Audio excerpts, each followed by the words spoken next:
지금 이 대한민국의 혼란은 모두 최상목 전 권한대행 그리고 한덕수 현 대통령 권한대행으로부터 시작된 것입니다. 대한민국의 최고 규범 헌법은 모든 국민이 지켜야 하고 그 중에서도 헌정 질서 수호 책임이 있는 공직자, 그 중에서도 최고위직 공직자인 대통령 권한대행이 가장 우선적으로 지켜야 될 책무입니다. 대통령이 취임 선서를 할 때도 헌법을 준수하고 라는 것이 가장 먼저 나옵니다. 헌법을 준수하지 않으면 헌법 질서가 파괴되면 대한민국 공동체가 파괴됩니다. 헌법 위반은 매우 중차대한 사안입니다. 단순한 형법 위반, 부정부패와는 차원을 달리합니다. 일각에서 윤석열 복귀 프로젝트가 진행 중이다라고 얘기합니다. 저도 그런 주장에 공감 가는 바가 많습니다. 21세기 대한민국에서 군대를 동원해서 행정, 입법, 사법을 다 통제하겠다라는 이 군정을 하겠다는 이 참 상상하기 어려운 일이 실제로 벌어졌습니다. 이것은 대한민국의 헌법 질서를 통째로 파괴하는 행위가 분명합니다. 우리가 제주 4.3 사건이나 또는 광주 5.18 상황을 굳이 상기하지 않더라도 다시 윤석열이 복귀하는 것은 곧 제2의 계엄을 의미하는 것일 테고 우리 국민들은 저항할 것이고 충돌은 피할 수 없을 것입니다. 그럴 때 생겨날 수 있는 엄청난 혼란과 희생을 생각해 보십시오. 광주라는 한 지역이 고립되어 있을 때 생기는 그 피해와 대한민국 수도 서울을 포함한 대한민국 전역이 군사계엄에 노출되고 국민들이 저항할 때 생겨나는 그 엄청난 혼란 그리고 엄청난 유혈 사태를 대체 어떻게 감당할 수 있겠습니까? 경제는 다음 문제입니다. 국민의 생존 문제, 국민의 인권과 안전에 관한 문제입니다. 대한민국 국가의 존속에 관한 문제인 것입니다. 윤석열 대통령이 복귀할 경우에 생겨날 수 있는 일을 우리 국민 여러분께서도 한번 상상을 해보시기 바랍니다. 헌법재판소는 그리고 헌법재판관님 여러분들은 지금의 이 상황이 얼마나 중차대한 상황인지를 모를 리 없습니다. 그리고 본인들에게 주어진 헌법상의 책무, 역사적 책무, 국민이 부여한 책무를 잊지 마시기 바랍니다. 말씀드린 것처럼 지금의 이 혼란의 원인은 모두 한덕수, 최상목으로부터 시작됐습니다. 내란 주요 임무 종사자들은 전부 구속돼서 재판을 받고 있는데 내란 수괴는 해교한 논리로 석방돼서 활개를 치고 있습니다. 법률이 정한 내란 특검 지명 의뢰를 지금 몇 달째 하지 않고 있습니다. 명백한 불법 아닙니까? 의무적으로 지명을 의뢰하게 돼 있지 않습니까? 그 법률을 대놓고 몇 달째 어기고 있습니다. 그래서 결국은 내란 수괴가 석방돼서 이 혼란이 지속되고 국민들은 불안해하고 있는 것입니다. 또 한 가지 국회가 지명한 정식 의결을 해서 지명한 헌법재판관을 골라서 마음에 드는 사람은 임명하고 마음에 안 드는 사람은 임명 안 하는 것은 결국 국회의 헌법 구성 권한을 침해한 것 아닙니까? 명백하게 정면으로 헌법을 위반한 것입니다. 심지어 헌법재판소가 명확하게 판결했습니다. 임명하지 않는 것은 위헌이다. 헌법재판소법에 위헌 판결이 나면 그 취지에 따라 처분하여야 한다라고 하는 의무조항까지 있습니다. 그런데 이것을 또 어기고 있습니다. 최상목이 어겼고 지금 한덕수 대행도 어기고 있습니다. 그래서 이 혼란이 생기고 있지 않습니까? 헌법에 도전하는 것을 넘어서서 헌법을 위반하고 헌정 질서를 통째로 파괴하고 대한민국을 불안하게, 국민을 불안하게 만들고 있습니다. 해서는 안 될 일이고 용서해서도 안 될 일입니다. 반드시 그에 대한 책임을 물어야 하지 않겠습니까? 이런 중대한 헌법 위반 행위에 대해서 책임을 묻지 않는다면, 이 상태를 계속 방치한다면 앞으로 누가 법률을, 규범을 지키겠습니까?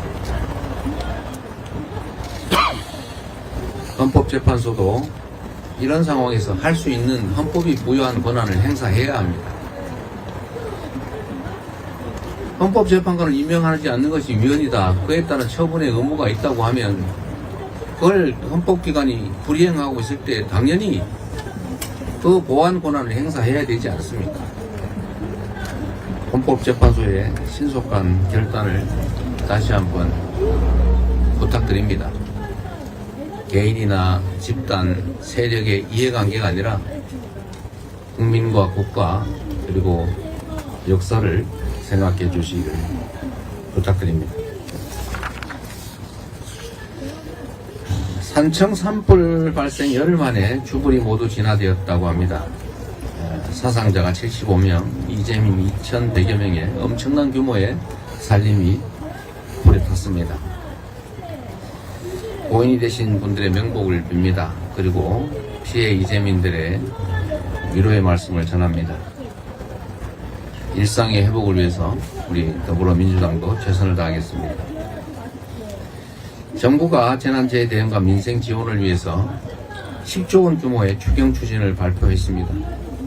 다행이긴 한데 너무 적고 그 내용도 매우 부실합니다.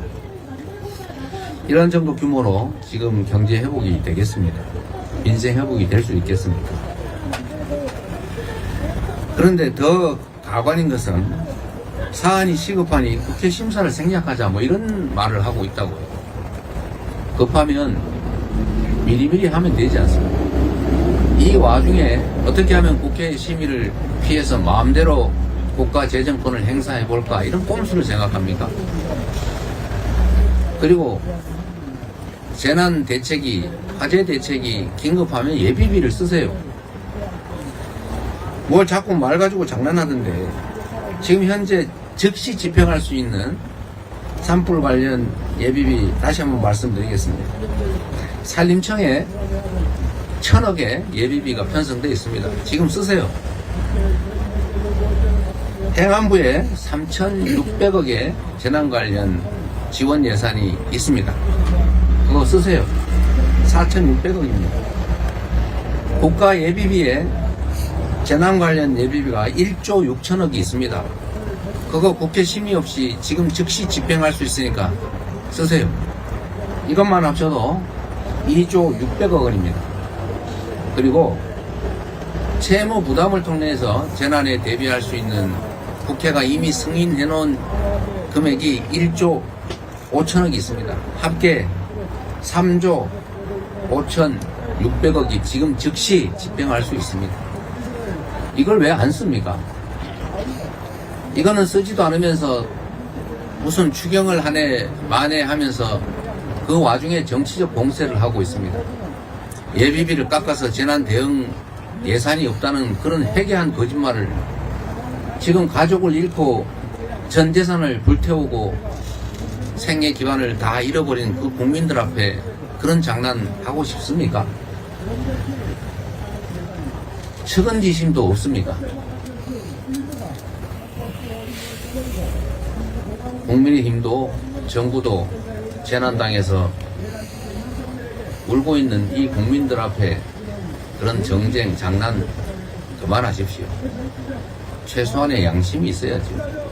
이런 걸 가지고 인면수심이라고 합니다. 얼굴은 사람인데 속마음은 동물이라 그 말이죠. 어떻게 이런 짓을 할 수 있습니까? 미국이 나흘 뒤인 4월 3일부터 수입 자동차에 25% 관세를 부과하겠다고 이미 했습니다.